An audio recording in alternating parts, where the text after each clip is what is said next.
issue in India is that we feel that marketing is all about intuition and gut, where it's not. Strongly a believer of this is if you can work in India, you can work anywhere else in the world. And secondly, is my favorite platform to figure out what's trending in the world or in India, and you can specify. I've read this study that says that this generation will be homeless. Wow. It's actually a study done by Cornell. I've got trolled. I've got into political buffs. I've had IT cell also say stuff to me. But it doesn't stop me from being me. I don't want to correct you, but a lot of people don't know this, and I haven't said it before, so I'll say it in this podcast. Please. Zomato was... Welcome to the Indian Silicon Valley podcast. I'm your host Jivraj, and today I have with me a very exciting guest. Join me in welcoming Sahiba Bali, who's a creator, who's a marketeer most importantly, and an actor full-time. Thank you so much, Sahiba, for joining me. Really excited to be hosting you. Thank you, Jivraj. I'm really happy to be here. Great to hear that, and I'm super excited to be hosting you because your persona is actually very different from what I'm used to chatting with on the podcast. You've been a marketeer alongside having acted across your life, and you've spoken very passionately about this, and now you're doing this full time. I really want to double click on the marketing persona that you have. Folks know you as the Zomato girl, but you've taken that brand to such a household name now. And what you've done with Zomato, then you had a stint with Unacademy as well, is phenomenal. A lot of brands these days struggle with taking the brand to become a household name. In a world where making a product is so easy, marketing is what is the real moat, right? So I'm hoping that in the next 1 hour, we'll decode much of it. Where I want to start is, since you are such a multidisciplinary person, and you had this quote that I love that, jack of all trades, master of all as well. Maybe we start with what drives you in life. Perhaps I think that's an abstract note, but I don't want to ask you an introductory, give me an introduction. But if you had to tell us about all the amazing things that you do, with what really defines it, right? Like the purpose behind all of it. I think that'll be a great starting point for context, and then we'll go deeper. Of course. Thank you for such a lovely introduction. I get shy whenever somebody talks about me. But to answer your question, what drives me, I think, very personal. It's not some philosophical or anything. It's based on my experience of my childhood, because I am a product of 2 working professional parents who were never home. They were always working, and I'm very thankful for that, because they provided me a life because they worked so hard. As a virtue of which I was always alone at home, right? I was a single child, so I was all on my own and had to keep myself extremely busy. So since childhood, I had this bug to be busy and keep doing things. So whether it was Bharatnatyam, Casio, piano, singing, jazz, or in school, I was in debating, I was in Modern United Nations, I was in theatre. So I was always doing multiple things. And I think that just completely fluidly fit into my adulthood, and I just couldn't do one thing. I always had to be constantly busy. And then eventually I started seeing success in some fields. I understood that maybe I'm good at this. And my dad always told me one thing about food. He used to say that if you never try this, you'll never know. And I took that into my life, that if I won't give anything a shot, I'll never know how it happens. And I think that's what motivates me. I just want to try and see if anything can actually come out of it.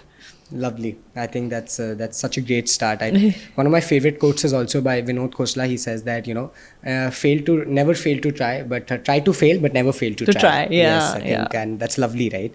But coming to what you do now across the board, right? Like if we look at your story, you've studied a bunch. You completed your master's in economics, if I'm not wrong. You were at DO, and you were across the board also acting. You were doing a bunch of things alongside.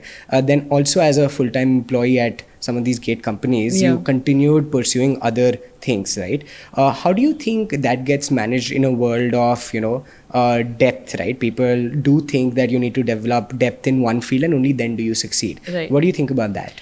So I think you have to prove yourself in order to be able to handle a bunch of things. Because, for example, if you're in a corporate job and you say, hey, I need X number of days off because I'm doing a singing project, an acting gig or something like that, they have to trust you enough to be able to give you that leeway.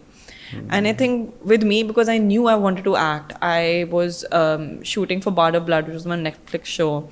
Then I shot for Tanav, which is my Sony Live show, whilst I was working a full-time corporate job.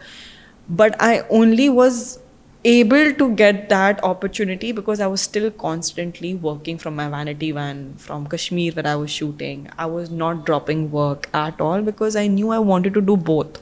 So it's not about my boss or my manager or my team. It was the onus was on me. I was responsible to make things happen. And you have to prove yourself at work. If you're good enough, if they feel like you're important enough, they will give you an opportunity to, fly. And this is what I tell a lot of these Gen Z folks because I worked with them. They were in my team and I see them daily on a daily basis. And I feel like a little bit of I should be given this comes with a little bit of entitlement. And I keep on telling them you have to earn it. Yeah. We live in such a big country where everyone's replaceable. So earn that merit and फिर उसके बाद जो भी करना है कर लो. Correct. No, I love that.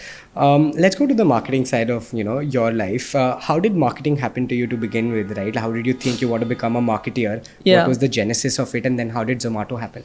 It's very interesting because nothing in my life has been planned. I've never woken up thinking I want to be an actor or I want to do marketing. So I did my undergrad in economics and then it was time to apply for my master's and I was applying abroad. And my dad is a finance guy. So he said finance. And my mom's from journalism, mass comm, event management. And she's a little creative. And then I was like, मैं दोनों को mix कर देती हूँ. Where can I get a good corporate job but also be creative? And the baby child was marketing. And I said, okay, let me now write my SOPs. Let me apply for marketing degrees and everything. And I got it and I loved it. Yes. I love studying marketing. And I was such a nerd that I was the one who was always raising my hand in class. And I just fell in love with it. And also consumer psychology is something that interests me so much. Like till date, I am reading books mainly on psychology and consumerism and how people make decisions and everything. And it really excites me. All the documentaries also I'm seeing are relevant to this. So even if I'm acting, my mind is somewhere in marketing. I love reading case studies. So marketing, I did as a tukka, you say, it just happened randomly. And then I fell in love with it. And one point I was ready to do my PhD in marketing. Oh, wow. And then I got to know there are 4 years more that you have to study. I'm like, 4 saal will be a little too much. Yeah. But yeah, that nice. was random and I love it. Awesome. That's super interesting. I think truly goes to show that, you have to find your passion and really double click. Yeah. And it's actually, if you don't try, you'll never know. So I gave it a shot and it just worked out. Lovely. But all right, so now that you know that you want to pursue marketing, right? You also have acting going alongside you, but you decide to join a startup. At the time, it was not very obvious where Zomato will head, right? Looking back, we can all say that it was. I don't want to correct you, but a lot of people don't know this, and I haven't said it before, so I'll say it in this podcast. Please. Zomato was my 3rd job. Oh. Yeah, it was my 2nd job in a way because I interned at McCann. Okay. I was an advertising trainee. And then I had a bunch of internships in London. And then after that, I came to Bombay and I worked with this company called Time Technoplast, which was a manufacturing capital goods firm. And I was doing very traditional marketing for them. I was a full-time. So because I was so nascent in my marketing journey and I was a child in that job, nobody talks about it. And then I wanted to join funner brands, like at that age I was 22, 21. I was like, no, I want to do fun marketing. I have so many ideas. I can't implement this with this brand. So then I applied to Uber. I applied to Zomato. I applied to Paytm. All of these brands, and then all the new age startups, because then you have the opportunity to do the marketing I wanted to do, and then that's when Zomato happened. It clicked. Yeah. Nice, very, very cool. But even when joining, I'm not sure. Like, was it evident that it'll play out the way it did? How much of it was a surprise for you? It was such a surprise because I applied to Zomato in the marketing team, but I got a job in their CSR vertical, which is Feeding India. Oh, wow. Yeah, okay. So I was in Zomato, but in a dealing with team. not online ordering or anything, but in Feeding India in marketing. I was the only marketing employee in that department, in that vertical. And then I was like, now this is pro bono marketing because it's an NGO. And now this is, I left one place so that I could do exciting, crazy marketing, all these campaign ideas I have. But here it's a completely different ball game. And I'm actually kind of thankful because of this journey, I figured so many different ways of marketing. Like from a B2B marketing place, I shifted to an NGO where you do pro bono, literally zero budgets. And then from there, I think I got picked up to do Zomaland, which was events. And from events, I went to the central marketing team. Nice. So that's how it happened. Good progression. I had no idea it would end up like this. Oh no, awesome! I think that's pretty interesting. To maybe get the Zomato point to a close, what were some really crucial things that you ended up doing? You've spoken about this in other sort of podcasts where you did the brand campaigns in other avenues, right? Like beyond the brand itself, you started going to like these comedy shows. We saw in like Fighter there was a bunch of Zomato, etc. Right? Talk to us about what those crucial moments were and what were principles that you led at Zomato that really defined your marketing stint. See, I don't think it's as much as Zomato as it is for any marketer. Structure, for any marketer and the structure that you are, because you have people from different backgrounds in the marketing team. You have people with different ideologies in the same team. Now, for me, I understood entertainment inside out. I was a part of the entertainment industry. I knew what's going to get launched, what money it's going to make, how well it's going to do, who are the actors, who are the directors. All of this knowledge I had, and not so much as the marketing people in the team, right? So to convince people was the tricky part, to tell your, to tell your CMO that this is a show and we must be a part of the show. And for them, they're like, why are we doing this? To get the data, to get the numbers, to make those Excel sheet for every show, every film, every kind of entertainment association or partnership I'm doing. So that convincing was just insane, but it taught me so much because I realized how entertainment marketing has so much growth and potential. And it is a numbers game at the end of it. So I used a lot of data to figure it out. And my negotiation skills just really, really peaked during my last few months at the job, because my goal, this was my personal goal. It wasn't a goal given to me. It wasn't something that we had. It was my personal goal that I had created, that, for this brand, I am going to try to integrate in 100 pieces of whatever it is, whether it's serials, TV series, comedy shows, whatever it is. We closed at 64, 67 before I left. Wow. And very small budget. So negotiation. I used to always be in Bombay meeting people, meeting like Red Chili folks, Dharma folks, Yash Raj folks, saying, I need to be in your content piece. Music videos. Wow. Yeah, the only thing that I couldn't achieve is to get a lyric integration. I wanted some song, like a Badshah song, to have the name of the brand. But inshallah, probably I'll do it with some other brand. I'm sure. Why don't we take a step back, right? Like, a lot of people don't find this intuitive, may think it's very costly to associate with movies, may not understand the risk-reward ratio here, right? Yeah. If you had to take a step back and really explain in a very layman language to somebody listening, right, that why should brands look at avenues beyond their own channels? Why are these massy channels actually impactful, and how much difference can a 1-2 second integration in a movie actually make? It's a good question, because I'm consulting with a lot of startups and new age brands, and they don't have obviously the marketing budgets like your P&G, HUL, Coke, Pepsi of the world do. And I tell them that you can still do it. The important part, the foundation of everything, is understanding the consumer. Right? Once you know where your consumer eats, where they poop, where they pee, where they're chilling, where they drink, where they're sleeping, where they're traveling, if you know all of these things, marketing becomes very easy and very intuitive. So first is understand your consumer. Now, if you're a wellness brand, then you need to know where your consumer is. So for the brand I was working with, for Zomato, I did a lot of research and I figured what they're watching and where they are. And through data like calls, I have done primary data, I figured that this entire generation or my target group is spending hours and hours on YouTube. and they're watching comedy, and comedians and YouTubers are their favorites, and there's a huge mass cult following for them. For another brand I'm consulting with, I've understood that it's a very intellectual cohort. TG, they're mainly on X, they're on Twitter, so started doing marketing there. So you really need to understand where it is. And movies are very massy and they are expensive, but you don't only need to do movies. Yeah. Festivals, schools, colleges, stand-up shows, networking events, as simple as, like a mat, everything is an avenue for marketing. And this is something that I recently did. My cousin, my younger sister, she works at a sanitary brand. I can't take the name, and I had pitched this idea to her, and I said, there's so many pubs and bars and malls where you have these bathrooms and they're extremely dirty. Start branding there, and they literally brand it on the pot.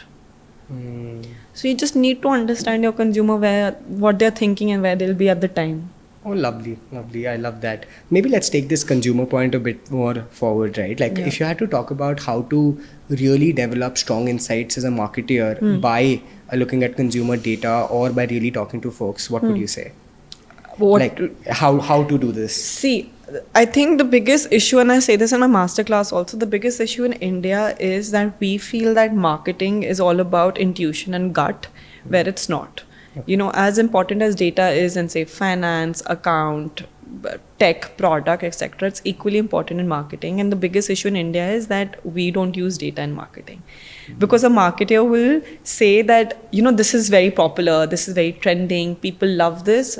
And when you ask them, okay, what is the data to back it? They're like, oh, मैंने देखा है, सब देख रहे हैं, मेरे दोस्त देख रहे हैं, because their universe is so strong. So the reels they are watching or the content they are consuming is just there. And rest of India they forget. Yeah. So the importance of data becomes extremely important. And if you don't have the budgets, primary data is so important. I have done it on my own. When I didn't have the budget that was given to me by brands, I conducted my own research. Whether it was a sample size of 20 people or 15 people, but an accurate sample size, it really, really helps you. And you don't understand what kind of data you're getting because it'll open your mind. Yeah. And you're from Cal, so I did a Durga Puja campaign once in Calcutta. And my idea of Durga Puja was always pandal. And I would have launched the campaign probably in a pandal only. And then I got to know after speaking to so many people from Calcutta that after party is such a thing there. Like they go to pandals and then they go back to their friend's house, and the weekends they're just chilling. So it's a lot about staying at home and partying as well. And that completely changed my campaign. And secondly, Google Trends is my favorite platform to figure out what's trending in the world or in India. And you can specify whether it's a YouTube search or whether it's a Google search or the time and everything. So, and it's free. Yeah. So I personally use Google Trends all the time. That's lovely. I think this is going to be very, very helpful. Sahiba, if you take another step back, right, like looking at your life, people might think even when you were at Zomato, right, very extravagant, right, like because you're on the camera, there's these videos, people know you, there's a lot of recognition. Yeah. But behind the scenes, bahut kuch hota hai, right? Yeah. Talk to us about what goes on in a marketer's head and in their life when they're executing campaigns. Not the campaign, but uske piche kya hota hai? वही होता है like when you're from marketing and you're working on amazing TVCs with the biggest actors in the country, or you're doing fun content or events or activations, people who are not from marketing will always be like, इसका अच्छा है, ये तो मतलब धोनी के साथ photo खिंचवा रहे हैं and all. Exactly. But the amount of preparation, thought and sleepless nights that goes behind it, it's crazy. So when I hire people or when anyone comes to me for an interview or anything like that, the only thing I say is marketing is not a 9 to 5 Monday to Friday job. You're constantly working because digital doesn't sleep. Right? Especially if you're in social media. Every social media person would know this. You have to reply to comments, you have to create content. Saturday, Sunday, it can't be like you're not creating content or uploading. So marketing never sleeps. So Saturday, Sunday, you have to work and you can't say no because that is, and all the shoots happen on the weekend because celebrities are only free on the weekend. Yeah. And so it always starts from a goal, what I want to achieve, then it moves into ideation of how we should achieve that, then it moves into budgeting, production, casting, finding the right people, approvals, which in itself takes forever. And then execution is the entire different ball game. Even a small video or a reel takes so long. Imagine what a TVC takes. Yeah, it's hard to imagine, let alone execute. Yeah. But no, thanks for sharing. I think brings a lot of empathy to understand what marketers do on a day-to-day basis. Can you also talk about the collaborative aspect of marketing, right? Considering you're such a centralish function, right? You have to ensure, you have to coordinate with everybody else, get things in order. Absolutely. How much of a human trait is that? How do you make it happen in action? It's all about collaborating, because marketing is just information sharing with the consumer, right? That is a very small part, but everything that enables marketing comes from other teams. Yeah. So if you're in a tech firm, the product team is your best friend, because anything that's going on the app, on the website, or on your product comes through marketing. This should look this is what we should write, this should be the copy, these should be the colors, everything, and all the data you have to get from the product team. It's such a collaboration effort, even partnerships for that matter. Anything that you're doing with banks, payment portals, everything has to go through your growth marketing and everything. So what really fascinates me about this job is that it's very diverse. So people just mistake marketing to be digital, because that's what they see nowadays. But marketing has partnerships, it has growth, it has pricing, it has digital, it has social media, it has brand. There is so much within it. It's crazy. It's crazy, yeah. So it's super collaborative. Yeah, very collaborative and crazy, but yeah, that's the fun of it. I've heard so much on, how multidisciplinary marketing is. If you had to really point out what makes a great marketer, and since you've hired people as well, a lot of folks listening would be like, okay, how do I get to a point where I can become a great marketer like Sahiba? Yeah. If that is the question, what is your answer? I think first is awareness. Is very important, to be aware of everything that's happening around the world and in the country, because it is a game of humans. Marketing is all about humans, about your consumers. So you need to know what they're going through. So you need to understand the dynamics of the country. You need to understand how females are different from men. So you need to be very aware of society in general. And that comes from knowledge, it comes from reading, it comes from data. So I would really, really recommend people from either reading the newspaper, reading the news. Case studies are the best way to do this. So just being aware and increasing your knowledge base. Second is, don't pursue gut feeling only. Right? Because just because you are seeing it or you're consuming something, that doesn't mean the entire country or your consumer cohort is. So rely on solid data. And that data can be either primary or secondary or something that you've got from somewhere, but rely on data. And I think a combination of these two important. And third is, don't try to find restrictions during the ideation stage. What happens is, when you're ideating, you're like, nahi, par ye nahi kar payenge kyunki, wo bhul jao. Forget all restrictions, just ideate, and then figure it out during execution. So I think these three things really helped me. Awesome. Awareness, don't think about restrictions, and just be very data driven is my takeaway. Yeah. Awesome. That's super interesting. If I had to play devil's advocate, I could say that you were innately creative, right? Because you were doing so many things. और बहुत लोग marketing और creative साथ में use करते हैं, right? What if there's somebody who's not as creative? They don't think of themselves as creative. Yeah. How do they break into marketing? So that's completely okay. For marketing, you don't need to be a creative person, you don't need to be witty, you don't need to be funny, because if you're creative, then you fall under the bracket of maybe content or a creative director or a copywriter, social media, which is very content information heavy. But they're part of marketing that doesn't require you to be creative like at all, which is performance marketing.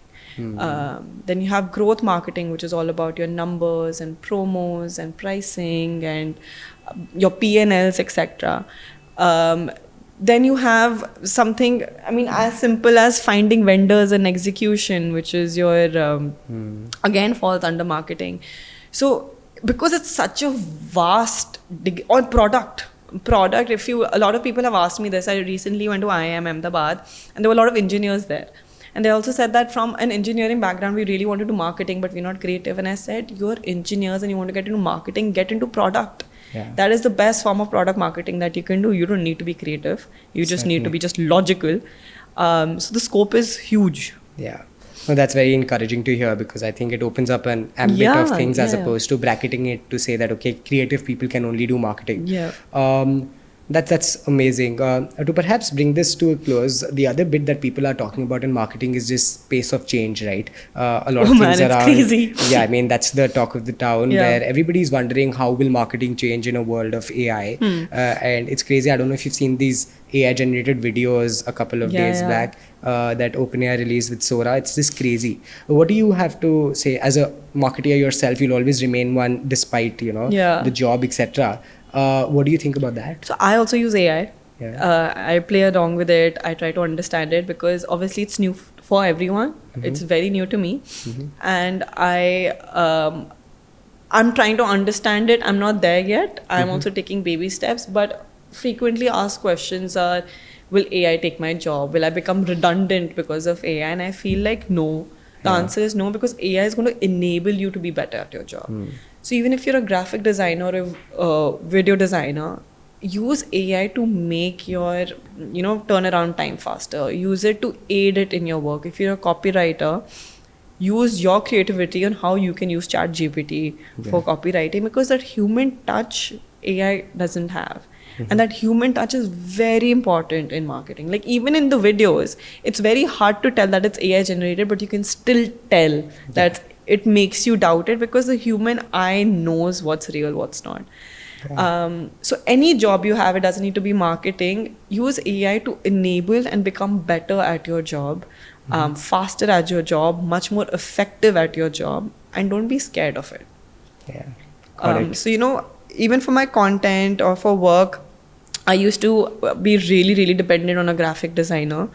And the graphic designer would take probably 3-4 days. And now my graphic designer is giving me designs like this. And I'm like really proud. I was like, this is great. Yeah.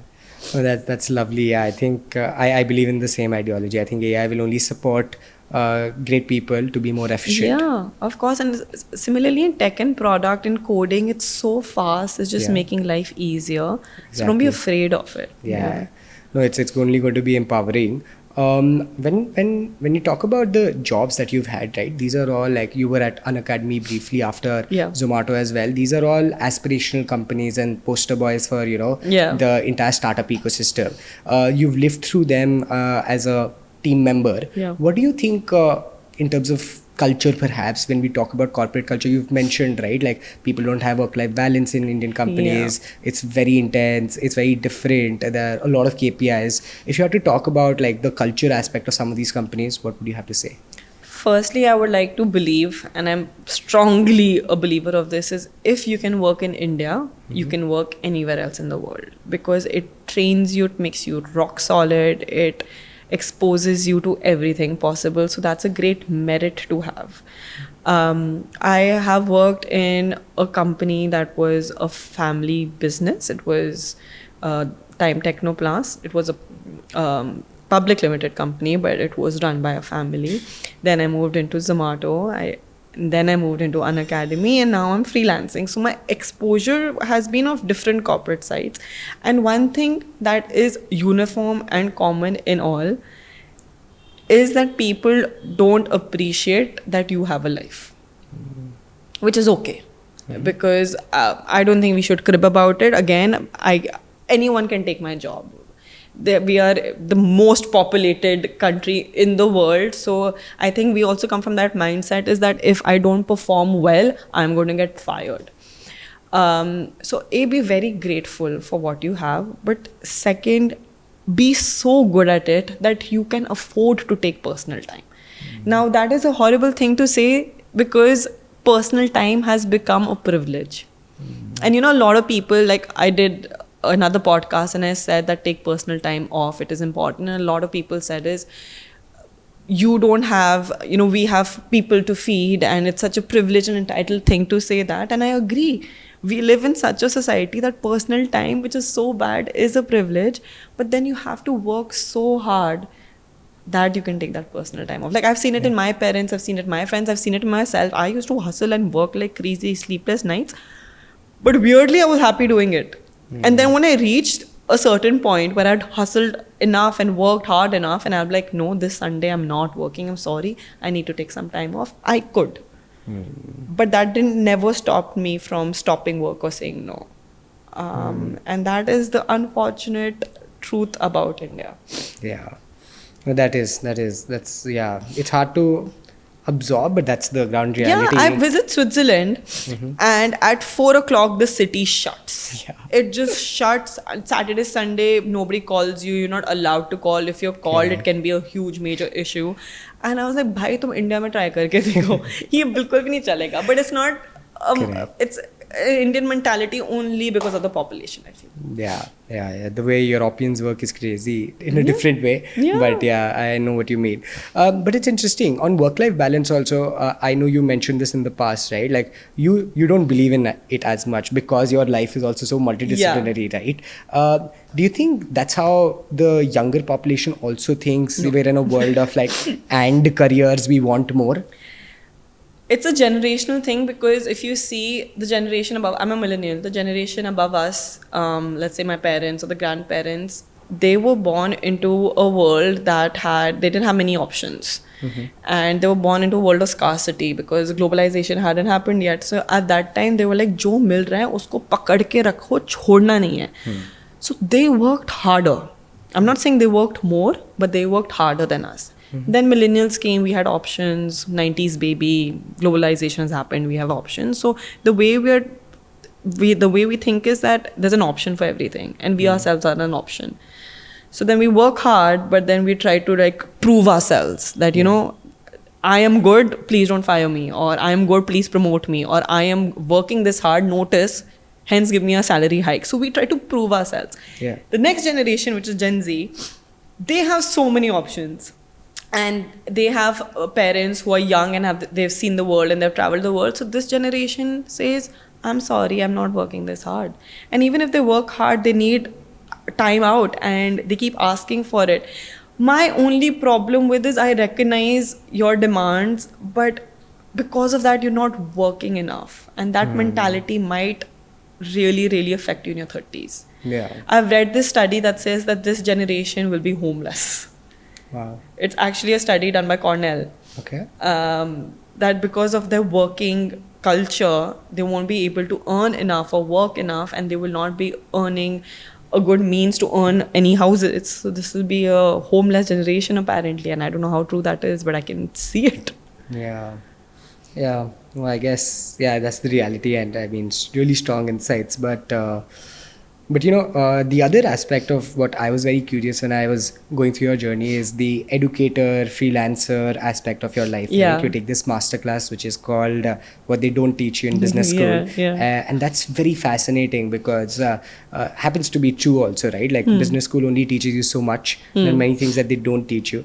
Talk to us about how do you feel as a educator, as somebody who can advise, you're now a freelancer, you're starting something as well in consultancy.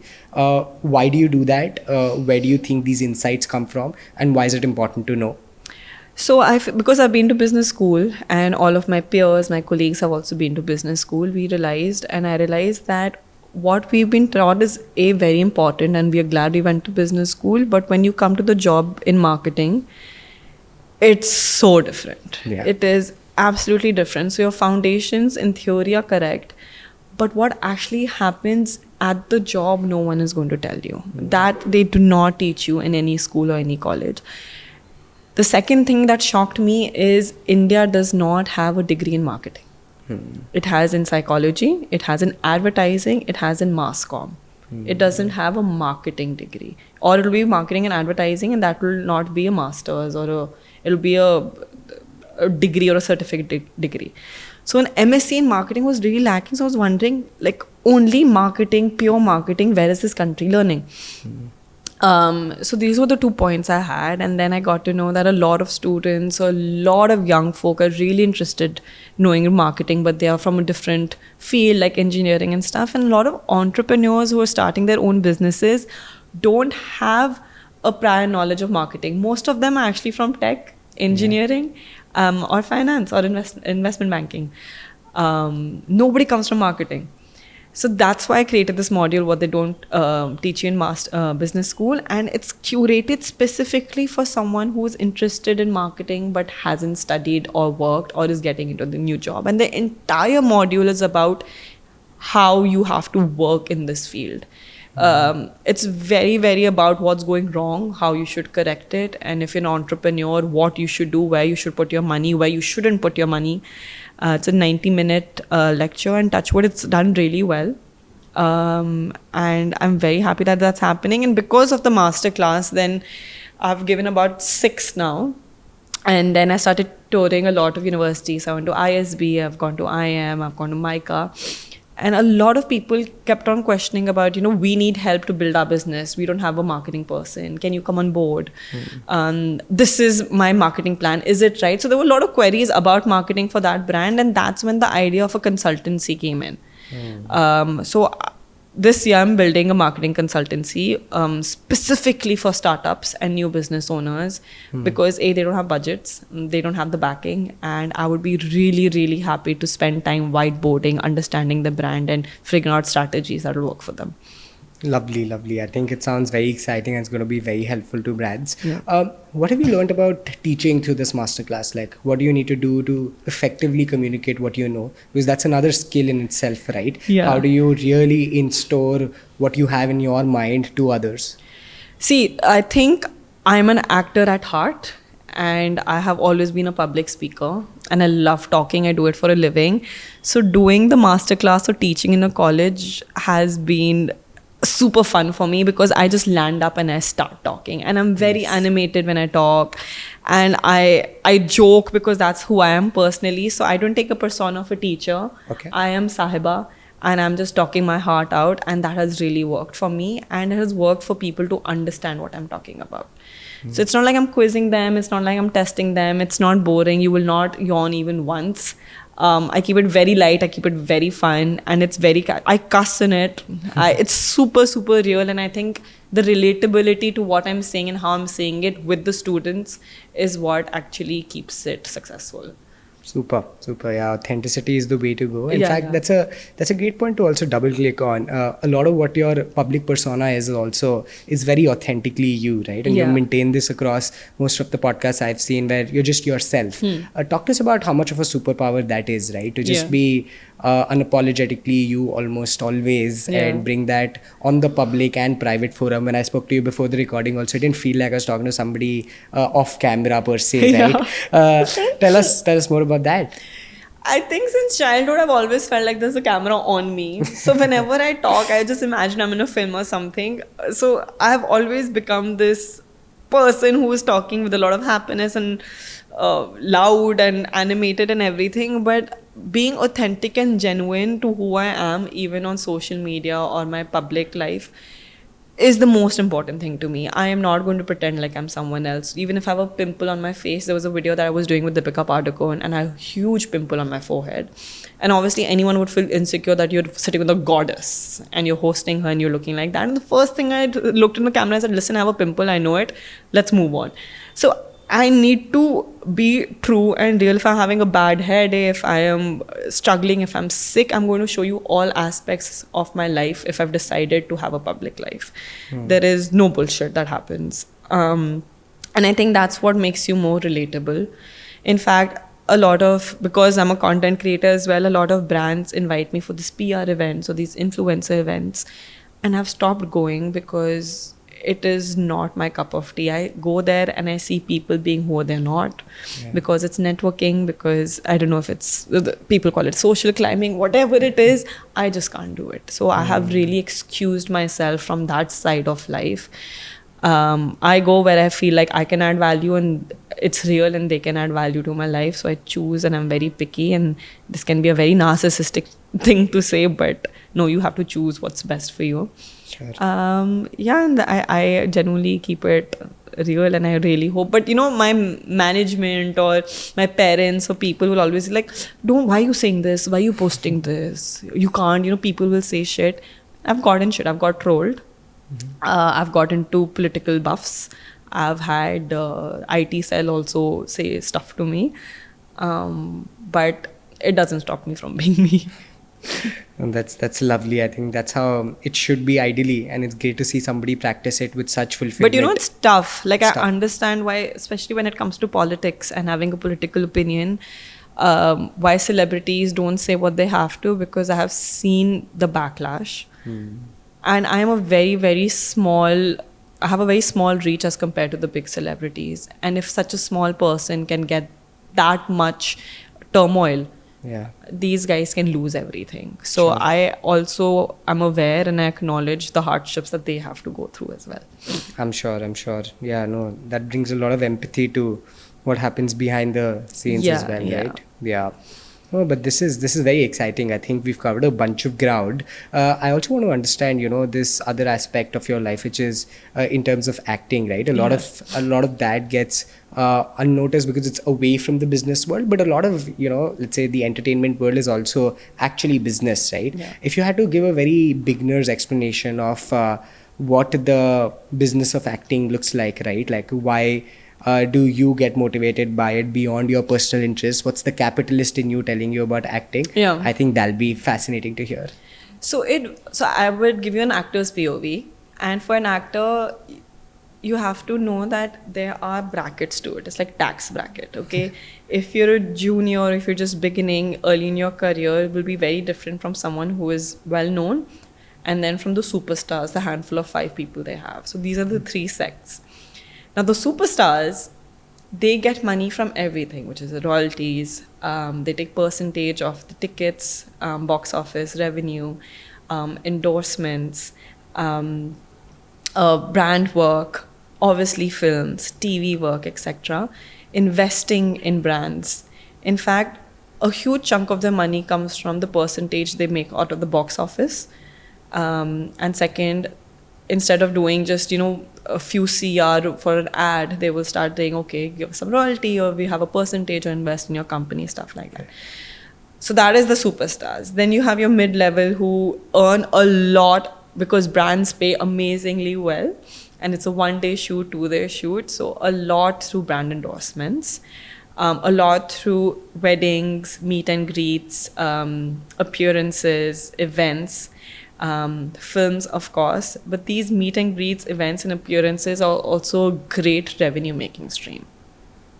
In fact, people who are not acting anymore but are still celebrities earn a huge chunk of their money through these. Because Indian diaspora is huge. So you need to know that these concerts, all these tours they're doing is mainly in the States or in Australia or in Dubai, which pays a lot. So all of these tours are also there.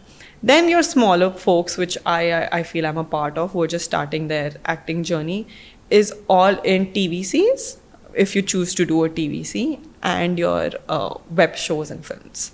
That is primarily acting. Now, a lot of actors don't do brand work because they feel like Instagram, we don't want to be content creators because people won't take us seriously in an acting. A lot of that also happens.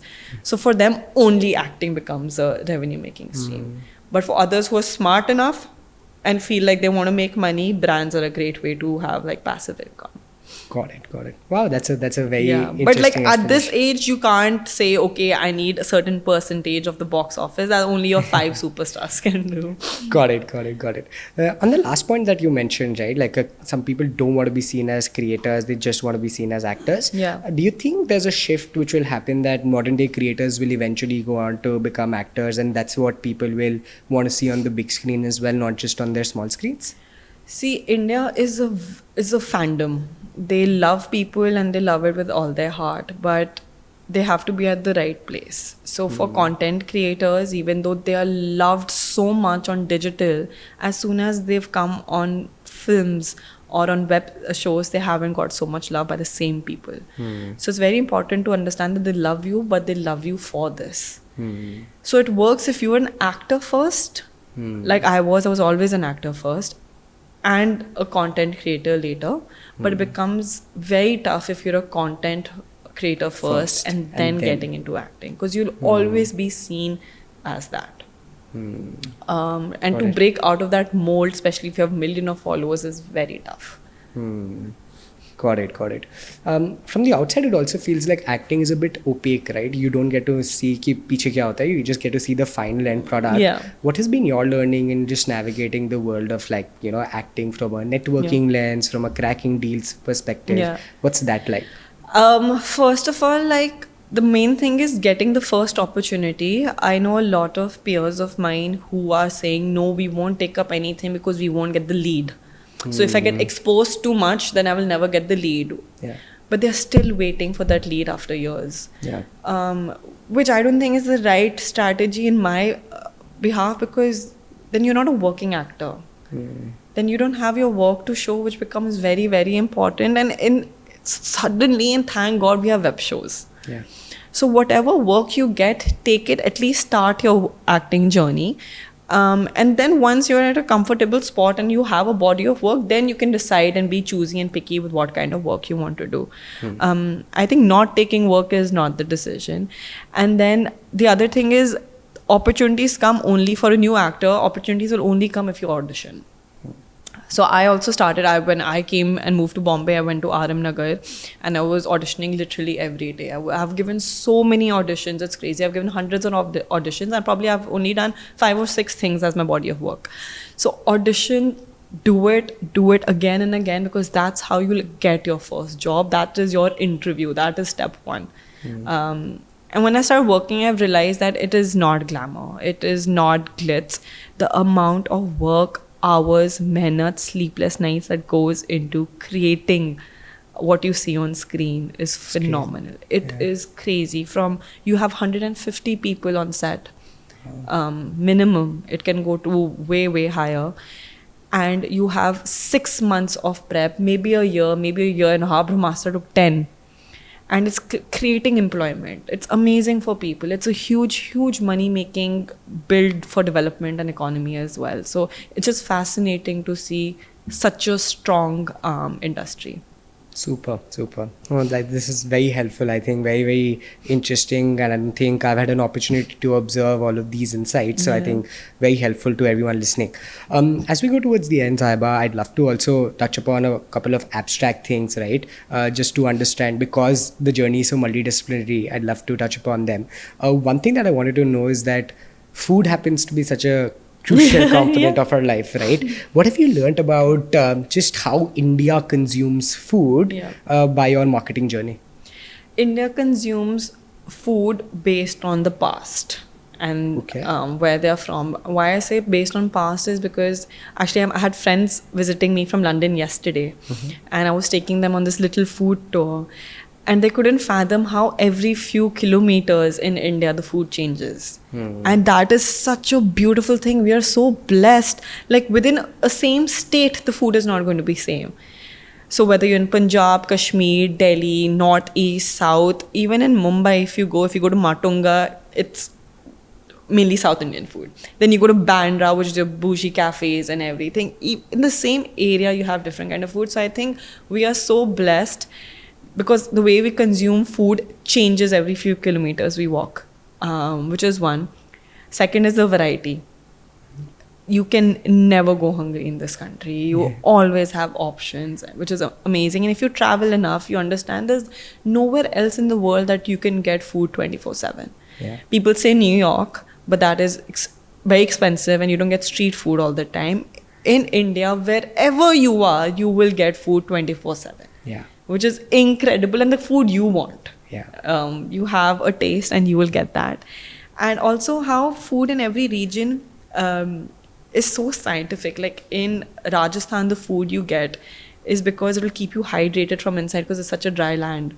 The food that you get in Himachal or Kashmir is going to keep you internally warm because it's a cold region. So all of these things, coconut in the coastal areas to keep you hydrated, and because it's such a humid place.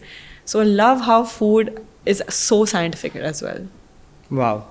That's a very interesting summary of how India looks at food. But that was something I was very fascinated to ask you as well, because you have those insights to also drive what people eat and also how people eat. So I'm very curious to know that. And even combinations, with biryani you have to have a raita. Why? Because biryani has such spices. You have to you need something to cool it with. you have your cucumber salad with dal, because dal is just heated lentils. You need your fiber from somewhere. So it's amazing. Crazy. Yeah. No, that's lovely to hear. In terms of, this is a question I ask most people on the show, but if you had to answer one superpower that you had, what would that be? If I had, Yeah. teleportation. No, if you had, and what do you have? Like, I mean, out of everything that you do, what is that one thing? For the record, I would love to teleport. That was a wish I had. Anywhere, everywhere. The one superpower I feel I have. Yes. I feel that I like to see the positive in things. So even if things are going downhill, I believe something good is going to come out of it. Maybe that has because of the amount of times I've been rejected through auditions, as a lot of actors are. There's nothing to get disheartened. Okay, I haven't got this. There's something else that's coming my way. So I feel like just being positive about something good will come. And seeing every failure as a stepping stone for another success. Oh, that's a good line, actually. I think that's a superpower I feel like I do have. Because I've seen a lot of failure, but I don't even talk about it because I've seen some kind of positivity coming from that failure. Yeah. Well, that's lovely. I think reinstores a lot of positivity today as well, and to everyone listening. So glad you mentioned it. In terms of just overall persona also, right? One thing that you mention on your stories and public persona is that you love to travel. Yeah. How do you think that shapes your mind as well, right? As a child, you were saying you were born in Cal, but you moved. How do you think travel shaped a lot of your thought process, and what's the traveler in you telling you? I think 2-3 things. First is adaptability. Because when you travel, you see different cultures, different people. You have to adapt because it's an unknown territory. So I think I can adapt to situations, whether it's challenges or something new that comes my way. So true. Even if it's a relationship, anything, I can adapt quickly. I'm a fast learner that way.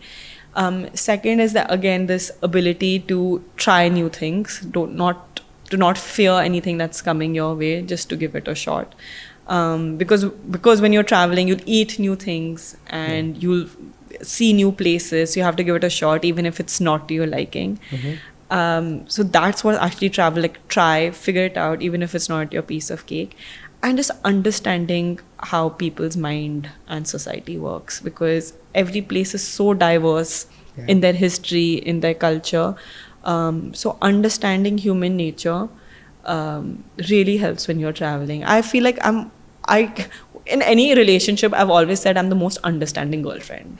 And it's borderline crazy because I'm too understanding. It's like, I understand why you're doing this. I understand why it's in your mind. Like, I get it. So just that. Lovely. That's very, very nice to hear. And I think that so accurately describes what travel as an experience can actually do for people. Yeah. So I love that. Thanks for sharing.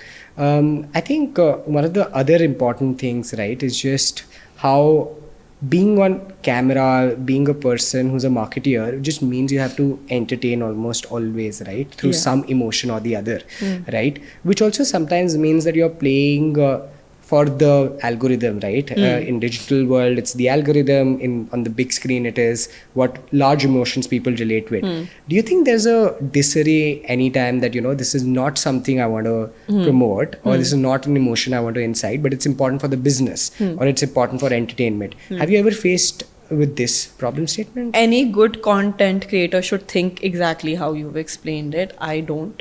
Okay. I don't care about reach. I don't care about views. I don't care about likes. What I actually care about is comments. What I care about is people interacting with me, talking to me, the DMs that I get, because I feel that is way more tangible. I feel that is way more real. It's more authentic. Like, people have taken out time to communicate with me rather than just a view. So nothing I've ever done on my Instagram is because of views or following or the algorithm. Never. If that was the case, I'd be posting a reel every day. I would be doing trends. I would be dancing. I'll be doing different things. I only show what I want to show. which a full-time content creator ideally shouldn't be doing. Because if this is your business and if you want to grow, then you have to take into consideration the kind of data that the platform is pushing out for you, and then try to create your content in that way. Yeah. But I find the love and more rewarding when people interact with me and kind of see what I'm doing, and I feel happy in that space. Nice.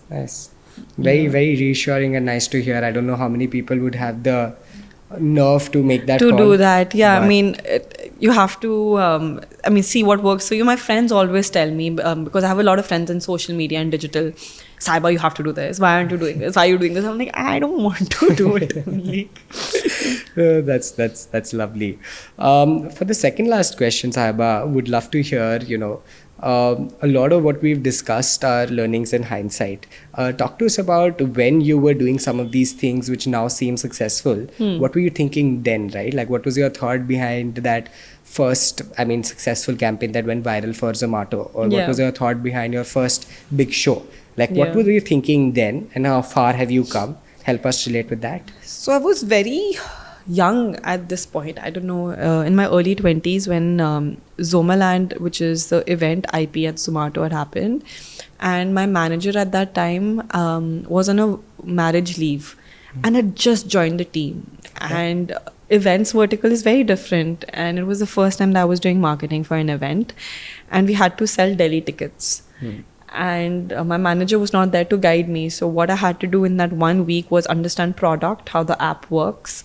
I had to understand sales, how we sell tickets and how the profitability is going to come. Consumer support, because when people buy the tickets, most of the time because of an external payment portal, there will be tech issues. How do I open it and how do I reply to it? Content across all digital. Performance, which was running the ads. And PR, networking with the news channels and everything. All these 6 categories I was doing. I remember that 1 week when my boss was not there, and it was my second day at work or third day at work. I somehow managed to learn everything, thanks to all the teams, all the different teams. So I was replying at night to all consumer support, everyone who's cribbing about payment getaways. I was fixing the app and sitting with the graphic designers to create content. The tickets were getting sold, and the main thing was tickets need to get sold. Like, we need to do enough marketing that Delhi gets sold out, and eventually Delhi got sold out. Yes. So that was extremely challenging for me, and it's not something that I would consider the most successful campaign of my life. It really wasn't, but that was the most challenging, I feel, because I was a novice, and suddenly all of this came to me and I had to learn everything quickly, and it happened. And again, like, people don't understand the things that actually go behind it. For a content or creative marketer to understand tech and sit with my tech team and my coder, I remember his name was Nikhil, and trying to figure out why the app is crashing or why this is not happening. So yeah, no, that's fascinating. I love how you answered in the most challenging campaign and not the most successful one. The little you've explained, you don't seem the person who will jitter before it, but it's lovely to know that. Yeah, and also writing a PR release, which is what you write so the news can take it forward. I was also writing PR releases to all these news channels. I'm like, what am I doing? And then sitting with the PR team, like, is this okay? Does this work for you? So yeah, it was. Yeah, seems super challenging and super fun and super pivotal in your marketing stint. So lovely to hear that.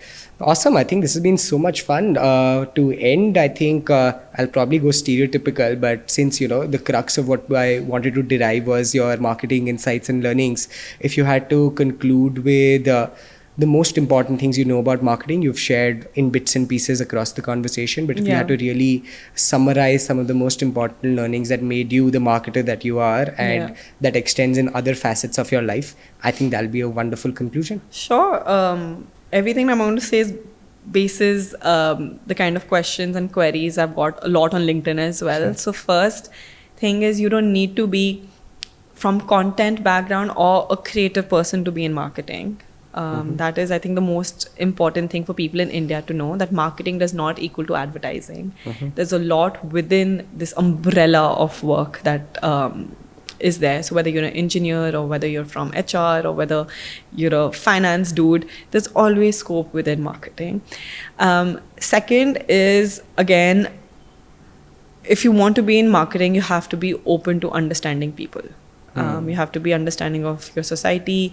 You have to be understanding and just have awareness and knowledge of everything, like I said. So that openness to learn has to be constant, because marketing is evolving every minute. Every time there's something new. So adaptability and awareness and openness to this changing world is important. And third is to understand that it's a 24/7 job, at least in India. Marketing doesn't sleep, communications don't sleep, information doesn't sleep, digital doesn't sleep. So that is something that people should be expecting and should accept it as well.